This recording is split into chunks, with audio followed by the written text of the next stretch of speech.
Hello, writers. This is Valerie Ihsan, and we are recording episode 208 of the podcast. It is April 8th, 2026, as I record this.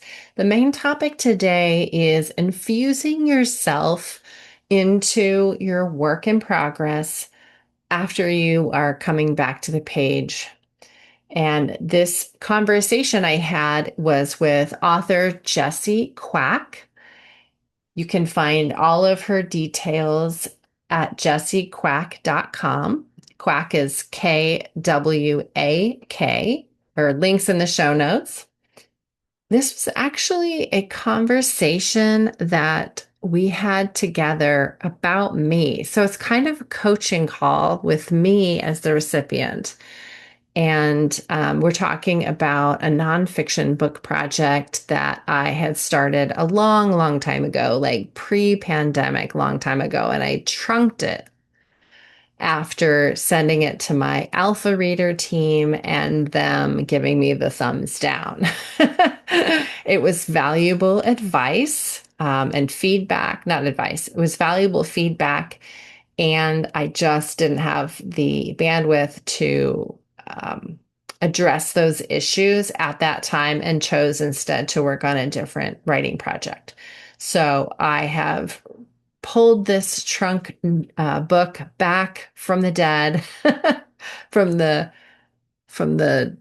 darkness of the cobwebby trunk, and have brought it to the light. So I've been working on that this week and last week, and yeah, listen up on our conversation about how to get back into that book.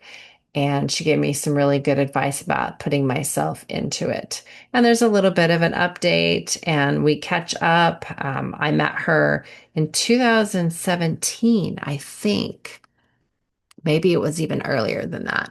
But yeah, listen in. I think it's going to be full of great content for you if you are in a space where you are either coming back to the page again after a break and getting some advice on how to really infuse yourself into a book project that maybe is a little lacking in that area. How are you? I'm great. How are you doing? I'm doing awesome. I'm in Costa Rica. Yay! That's amazing. How long have you guys been there? It was A month, okay. like Yeah. 6 weeks, maybe. I don't know.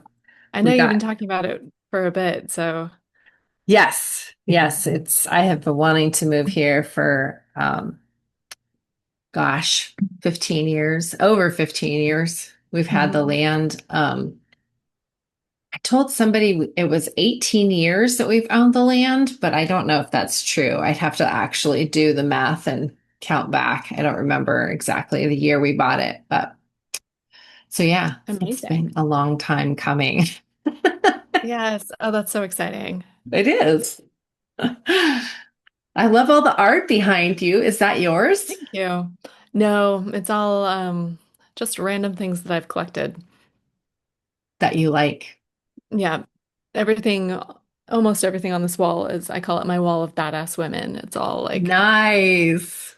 very cool, strong, awesome, like things that my husband's picked up on travels and all sorts of good stuff. That's cool. Awesome. First, I just wanted to catch up with you because it's been so Hmm. long. Yeah. Oops. It's knocked over. My setup isn't quite set up yet. We still have I don't have my correct earphones and Mm. microphone like stand. So usually I have my mic right here and it's not echoey. But when I put it far away, I can hear like an echo in but I don't have the Oh, stand yet from the storage unit. So this week we're going to, I think Thursday, we're going to go to the storage unit and see if we can see anything that we want to bring home. But it's like packed. Like you open up the door and there's like the wall of boxes. yeah, totally. So I can't take everything out of the storage unit to find the things. But if we pull out a couple layers, maybe we can see Right. some things and maybe I can at least like put a few boxes in the FJ Cruiser and bring them back and but we don't have a lot of storage here, so we had to like buy these they're still in my car. Um clothes hangers, like Oh, yeah. so I can like a wardrobe kind of, but Hmm. not enclosed, it's open. So it's just a Yeah. clothes rack so that we can hang clothes on it because we don't our our closet is this wide Oh, no. Yeah. and there's three drawers and that's in here.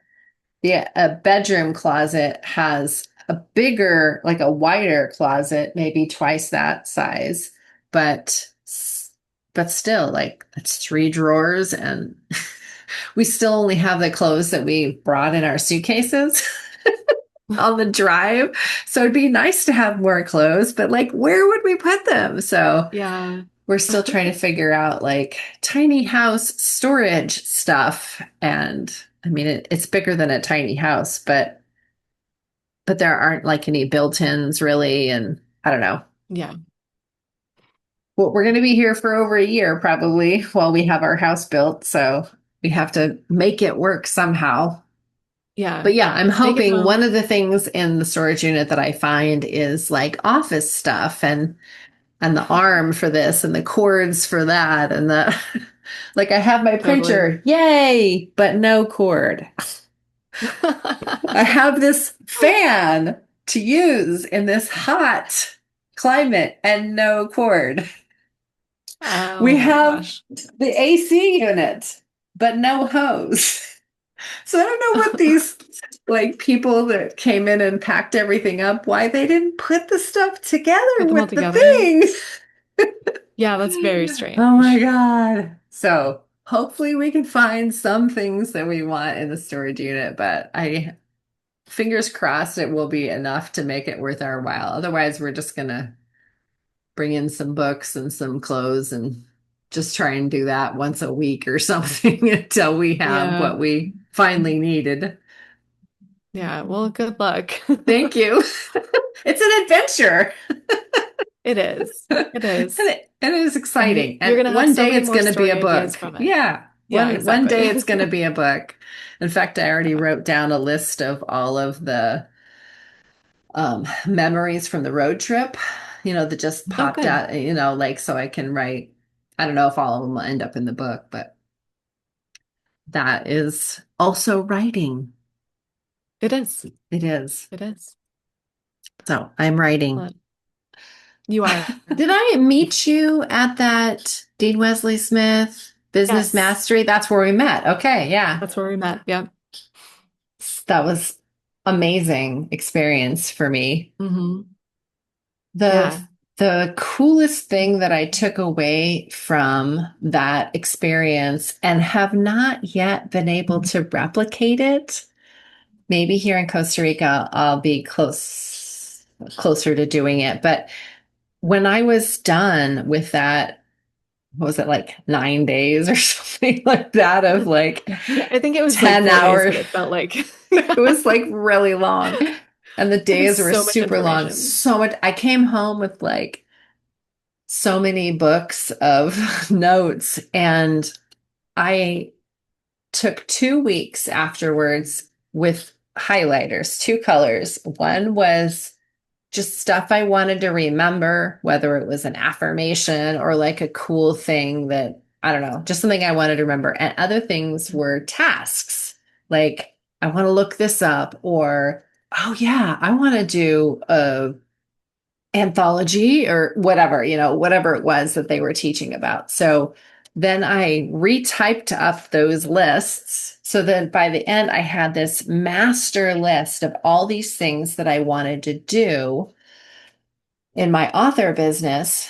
And it was like 3 to 6 pages long. Like it was just mammoth. So I was like, all right, let's, you know, prioritize a little bit. Like the mastery class was in October. So I only had a couple more months left of that year. So there were some things I wanted to take care of immediately. But then it was like, all right, this I'm going to push off till next year. And then once Mhm. that started getting too long of a list, I was like, all right, these things are going to have to go the next year. So I ended up with like this 5-year plan of things to take care of in my author business. And it was brilliant because then whenever I had a time block to do something author businessy, I would just like look at the next thing on the list. And then however long it took, 2 weeks or whatever, however long it took to do it, I would just stick with it until I did it. So it was very project based. And I didn't have any deadlines that I set for myself. I mean, I had some writing deadlines, like if I was working on Mhm. a book, I'd be like, let's get it done by here. And then I know I'm going to self-publish. So, I had that part that was kind of separate, and I just felt really free and not encumbered by any like shame tactics on me not getting my work done, or why aren't you getting this done faster, or you can't call yourself a whatever unless you do this, and all that negative talk that normally comes with not getting the stuff done that you want to get done. Yeah. And I Right. haven't been able to recapture that for years. But yeah, I think being in another country, without I only have these days of the week that I can work on my author business, and I've got to hurry up and get my writing done this morning before I go to work. Like sometimes that's just not going to happen at all. And so now here I have a little more freedom of time. So I think Yeah. I'll be in a place where I can give myself more grace and say, you want to retake that class? Sure, that could be next on your list. Maybe it'll take you 6 months to get through it. And then you can go to the next thing. Or if you get bored with this, you can skip it and go to this one or whatever. Like, I think I can give myself permission to be a little more free about what tasks I'm doing, and not like make too many rules for myself that I feel bad for, you know, not work, Yeah. Because that's where like the really interesting discoveries about your business happen is when you have that like mental openness and you're not just like constantly, okay, I need next, next, next, next, Mm-hmm. next. Like you have that spaciousness to really Mm-hmm. let ideas bounce up against each other and to think, oh, you know what? I'm going to follow my curiosity over here. And suddenly, like, I've got this amazing new idea. And I think there's time, there's time for both of those things, right? Like, there are times when you want to be exploratory and you want to just fill up your world with new ideas.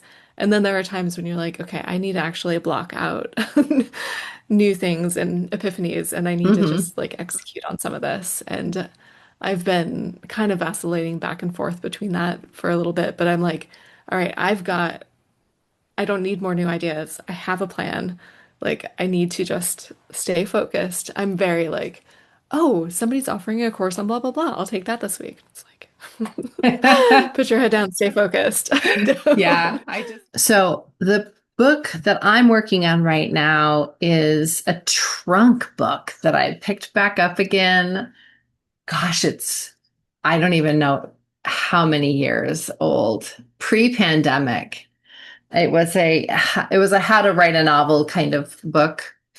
Um, but I was trying to put my own spin on it and stuff. So I wrote it all out because at that time I was teaching a lot of classes on writing novels, a class on characters and a class on point of view, and all that stuff. And and so I thought, well, okay. People kept asking me for the book, oh, I would love to take that class, but I'm in Spain, do you have a book? Oh, Yeah. so I wrote the manuscript and I sent it to some alpha readers, just to get like that macro um, thumbs up, thumbs down Is this Hmm. okay? Is this working? And the feedback I got was it was reading kind of like, or more like a book report, that I was referencing other people's books on craft. And I was relying more on, well, so and so says this, and this is how you do it, as opposed to me saying, this is how you do it. And so there wasn't Mm. enough me in the book. So that was when I trunked it because I had other projects that I felt like I could, put more attention into at the time. And anyway, so I brought it back. I brought it back and it's written already. So now I'm just in the revising, trying to add more me to it and putting more examples in, which helps to make it sound more me because then it's, actual examples from my own work. But I guess my most pressing question is how do I infuse enough of me into the book so that it doesn't seem derivative, but also, my writing process is kind of derivative. It's an Yeah. amalgamation of all these other writing processes that I've gleaned over the years from different authors and different like structures, systems. So if I use a little bit of this system and a little bit of this system, that's not me creating a whole new system. I guess it kind of is, but like, I feel like I'm stealing their ideas. Well, I think like all of our writing processes are derivative, right? Because, unless you were like, you got up and you just started writing and you never read a book on writing or talked to anybody about writing, like you're constantly evaluating, does this work for me? Hmm. Part of it does, part of it doesn't. Here's how I adapt it to what I do. And I think that's the part that people find really, really interesting in writing books is not like, you know, Elmore Leonard says this about writing, and so I do that. It's like, he says this, that didn't work for me, but this did. Like Hmm. that's where people are like, "Oh, okay." Because that's I've always bounced off that idea too, but maybe I'll try this or I'm kind of bounced, but that actually gave me an idea for some third thing. Hmm. So I would So I can say really, reference them yeah. and then tell the reader what parts I use. Yeah, treat it Okay. as your writing process, here's where it came from, where it evolved from, the the parts that you used and why, the parts that you discarded and why, because I think people really want to know, like, okay, so edit as you go works for you. Why does it work for you? People say not to. Hmm. Um, yeah, I would really lean into the almost treating it like, oh, I'm losing the word, but like a history of how your own writing process has developed. I like that. I I mean, think, there's just an infinite number of books on writing. yeah, Everyone, like, there's so many books on writing. I have written a book on writing. You're writing a book on writing. Everyone could write a book on writing, and there right. would And they still be all more room. say kind of the same thing. They do. But the thing that makes them all interesting and unique is the part where you're like, okay, here's all of these rules on writing I've heard, and here's what I did. Hmm. Because, you've hung out with writers, like we will talk ad nauseum about, oh, are you a pantser or are you a plotter? What do you like? How do you revise? We will talk about this nonstop. We are endlessly fascinated with how everyone else does it. Hmm. Like we want to see behind that curtain because like, I'm just like, oh wait, you work at a standing desk. Oh, you work at the smallest details. We are just fascinated. That's So true. really, That's really lean true. in I to loved Rachel your Herron's specific process. podcast, How Do You Write? Uh-huh. It calls it something different now. It's a little bit evolved, but that was awesome. I just like 5 questions, like she'd ask everyone the same thing. It's great. I Yeah, love because it. everyone, you think, oh, this is so boring. this way that I've done it, and then you explain it to somebody and they're like, what do you do? You do what? That's insane. And you're like, oh no, that's just the way I've always done it. And then they explain like something that they do about outlining, and you're like, oh my gosh, that's great. I'm gonna steal that. Or what a ridiculous thing, you know? Yeah. So really lean into your your unique process, I think, is what's gonna get this book for you. Okay.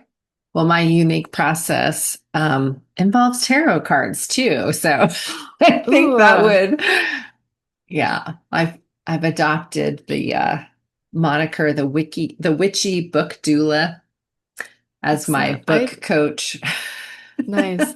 I've started using tarot to like outline and character development and stuff. It is so fun. It's really, really fun, especially if you're writing memoir. That adds a Ooh. whole other level of character development. Very Yes. cool. Mm. I wanted to Oh, well, ask then you definitely talk also, about the tarot stuff because now yeah, I'm desperate to read your book. I have not been blocked, but I had some burnout and then now a lot of fear about getting re-burned out and just a lot of legit life stuff that has gotten in the way, but it has stopped me from writing for years, actually. And so that really messes with my identity as a writer who is not writing, and B, a book coach or a teacher of writing who isn't writing. Like that dichotomy, I don't know, it just there's too much dissonance there. And so then there's a lot of like identity, negative self-talk. And so I feel like being in this place has, like I can feel the creativity kind of like sparkling around the edges and kind of coming back. So that Oh, feels that's really exciting. good. Yeah. Um, and I'm trying to like make peace with and have compassion for like the shame, that comes with here I am not writing again and trying to figure out like, is this just like Stephen Pressfield, like resistance?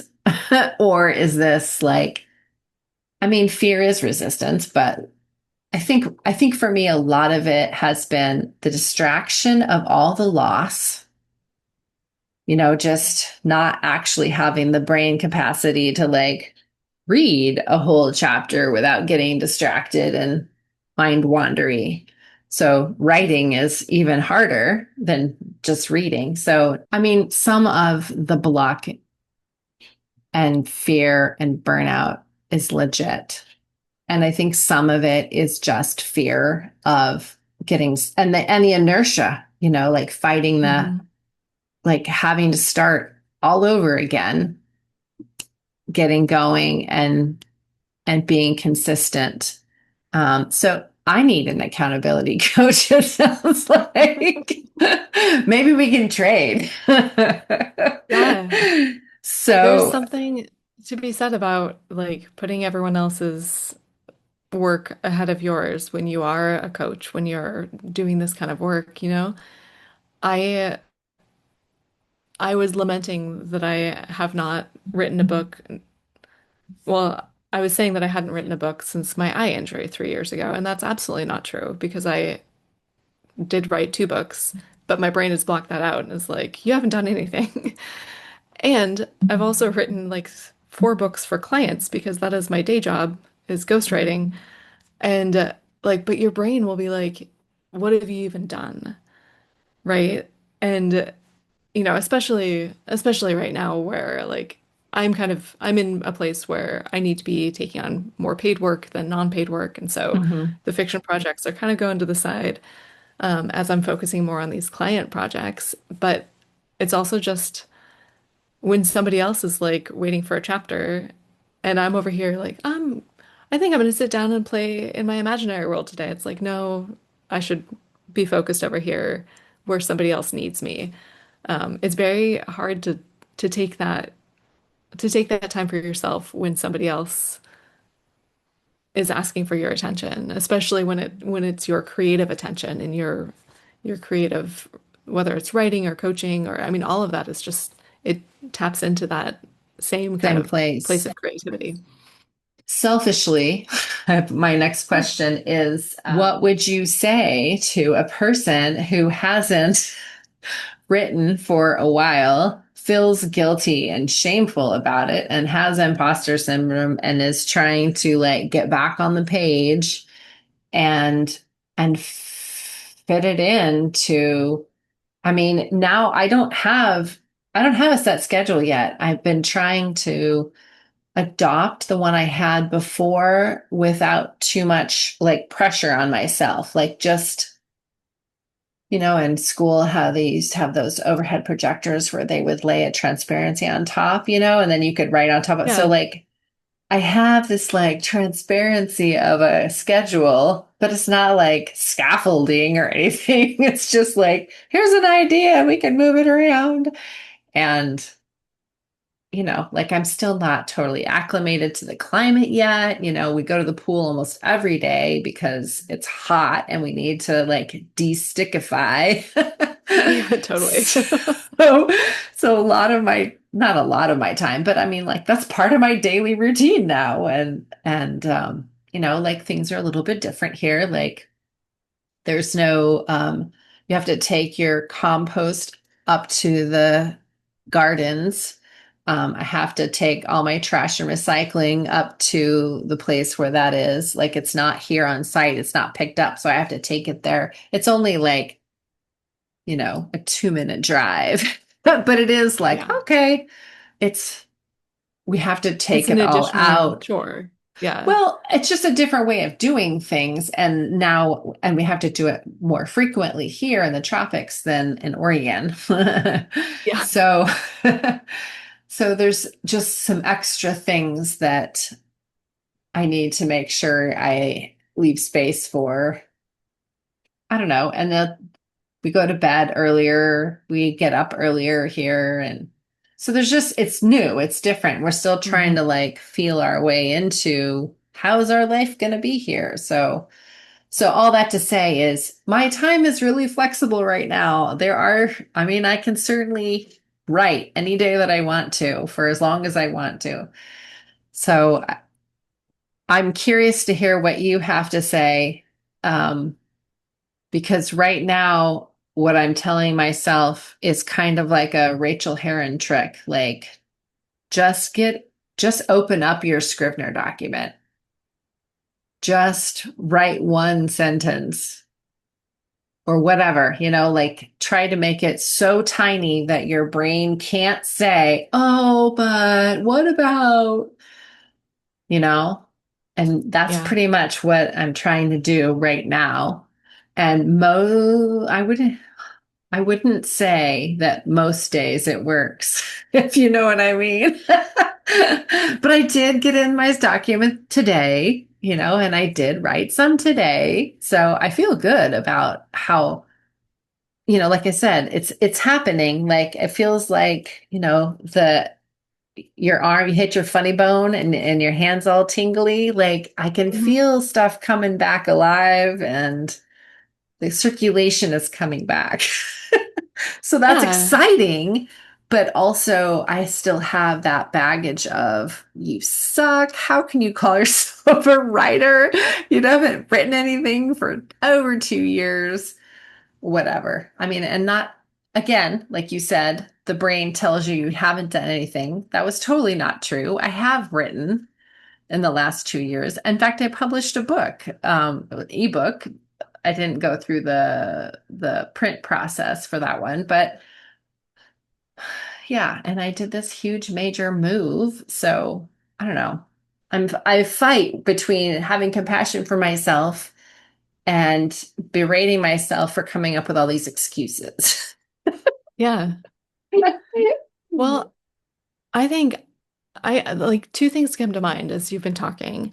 One is, and it sounds like you're doing this kind of start small, like just a sentence, just 10 minutes, setting yourself those tiny little things like, did I did I think about my story today? Check. Yeah. Done. Like, that was writing. Uh-huh. Um, I guess three things, but one of them, along with that small thing. taking the pressure off like what you're supposed to be working on. Because I know for me that can be a huge like when I come back after not writing for a long time and I'm like, now I have to write this novel that's been in the back of my mind that has been weighing on me. And it's like, no, maybe what you need to write is a poem Yeah. or whatever feels fun in the moment. Like getting back into the joy of the writing process, like not for the Hmm. production of it, but for the process of it. I think that will probably help ease you back into like, okay, now I'm going to tackle that thing that's been weighing on me. But like, don't just tackle the thing that's been weighing on you. Start having fun first. And then the final thing that was coming to mind is this idea of, you've been in this stage of planning and moving and anticipating, and that is such a huge project, which is nearing completion, right? Like I'm sure you still have moving in things that you're doing. Yeah. But as the witchy book doula, you know you've you've reached the end of the cycle of the world, right? You're starting back over at the Fool, right? Like Yeah. take that energy that like, okay, we're starting on a new journey. And Hmm. whatever happened in that old journey, I can learn from it, but I'm not bound to that anymore. I am not bound to those ideas that I wasn't a writer and how can I call myself like that is from last cycle. In Hmm. this new cycle, I get to choose whoever I want to be and whatever stories I tell myself. So I might think of it that way. Just Yeah, I like that begin with one. the full blank slate. That's all in the past. I like that. Yeah. Thank you. I hope that helps. And I hope It you find does. more joy and fun in the writing. Oh, I already am. Um, Good. but yeah, I think the expectations that we place on ourselves and the conditioning from the hustle culture world that we live in, even if we actively, logically like reject it, it's still so ingrained in our middle class work ethic, blue collar, I must work harder to get more money, like I want Oh to yeah. practice Yep. the let it be easy. So anyway, yeah, mindset needs to shift a little bit. Even like I said, logically, I reject. I have a whole new belief structure right here, but I just need to like swallow it. Yeah. And that is the hard part. But Little bits at a time. yeah, exactly. And the Oh, more that you are playing with the words, the more that you're making progress and finding those 5 or 10 minutes a day, like hmm. the more those voices are going to die down, because you're not going Yeah, to be able to say, how can I even call myself a writer if I'm not writing when you're writing? yeah, Like the voice is just going to naturally quiet, yeah. I would And hope. I always journaled, like, so that's writing too. It's just not Mhm. writing I intend to publish. That doesn't Yeah, mean I'm not a writer. exactly. And also, I've been finding essays in my journals. So it's coming out, starting to You've come been out. writing. I've been Yeah. writing. I have been writing. So that voice is a liar anyways, then. Yeah, that's right. Just like my voice Awesome. that tells me I haven't written anything. It's like, Right? what are you And two talking book. What about? was the last two books you published? You said you haven't. Did you write a memoir about your eye injury? I think that would No, be. I've written some essays, and one thing that I'd love to do is like an anthology collection of other people's essays about eye loss. And Okay. so, especially I've met so many really cool people who have such a good outlook on Uh-huh. things. Like I'm not looking to write an essay or a collection of things where it's just like people going through tragedy over and over, but more like what it has meant and identity shifts and things like Yeah. that. I think So that sounds that's great. yeah, I've been kind of poking people on that and not to who knows when it'll actually happen, but like I need to start. I'm we're traveling for a bit. And then once I'm back, I'm like, okay, I'm going to send out some emails and be like, hey, remember that thing I told you about? Like, let's actually talk about getting your essay. What are the two books that you said you published since then? Um, so I published the fifth book in my Nancy Chronicle series, which is kind of my space pirate adventures. Hmm. And I also then I'm starting to write thrillers, like just Oh. like contemporary thrillers, not even spaceships in them. And I'm working on book one of a series, and I published a novella, like a prequel Okay, novella for that series. that's So I've got cool. that as a lead magnet. It's just like up on my website, and I'm doing some newsletter swaps with people. So it's not for sale anywhere, but it's got me like, I don't know, probably 500 new newsletter subscribers since I've put it up there. And everyone's just like, so this is a prequel for a series. Where's the series? And I'm like, Yeah. hold on. What's Hold the your name of horses. it? It's called Smokescreen, and the series is the Danica Burns FBI mystery thriller series. FBI mystery. Yeah, but if you go just jessiequack.com. Yeah, thank you so much for chatting. This is so fun. I'm really glad to do this. I would like to do it Yeah. again. Yes, likewise. Likewise.